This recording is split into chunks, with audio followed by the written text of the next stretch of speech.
Gentleman from Vermont is recognized for 5 minutes. Thank you, Mr. Speaker, and I thank my friend from New Jersey for yielding. Mr. Speaker, I don't think any member of this body disagrees that Saddam Hussein is a tyrant, a murderer, and a man who has started 2 wars. He is clearly someone who cannot be trusted or believed. The question, Mr. Speaker, is not whether we like Saddam Hussein or not.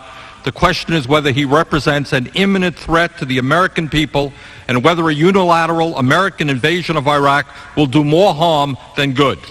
Mr. Speaker, the front page of the Washington Post today reported that all relevant U.S. intelligence agencies now say, despite what we have heard from the White House, that, quote, Saddam Hussein is unlikely to initiate a chemical or biological attack against the United States, end quote.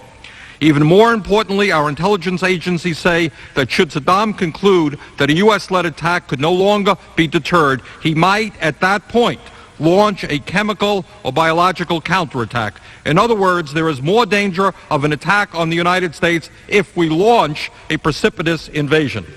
Mr. Speaker, I do not know why the President feels, despite what our intelligence agencies are saying, that it is so important to pass a resolution of this magnitude this week, and why it is necessary to go forward without the support of the United Nations and our major allies, including those who are fighting side by side with us in the war on terrorism.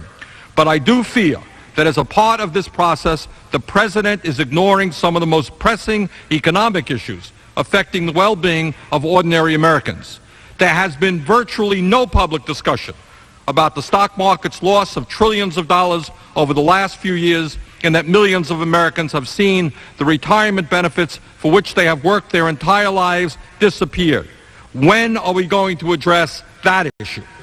This country today has a $340 billion trade deficit, and we have lost 10% of our manufacturing jobs in the last 4 years, 2 million decent-paying jobs. The average American worker today is working longer hours for lower wages than 25 years ago. When are we going to address that issue? Mr. Speaker, poverty in this country is increasing and median family income is declining. Throughout this country, family farmers are being driven off of the land, and veterans, the people who have put their lives on the line to defend us, are unable to get the health care and other benefits they were promised because of government underfunding. When are we going to tackle these issues and many other important issues that are of such deep concern to Americans? Mr. Speaker, in the brief time I have, let me give you 5 reasons why I'm opposed to giving the President a blank check to launch a unilateral invasion and occupation of Iraq, and why I will vote against this resolution. 1, I have not heard any estimates of how many young American men and women might die in such a war, or how many tens of thousands of women and children in Iraq might also be killed. As a caring nation, we should do everything we can to prevent the horrible suffering that a war will cause. War must be the last recourse in international relations, not the first. Second, I am deeply concerned about the precedent that a unilateral invasion of Iraq could establish in terms of international law and the role of the United Nations. If President Bush believes that the U.S. can go to war at any time against any nation, what moral or legal obligation could our government raise if another country chose to do the same thing?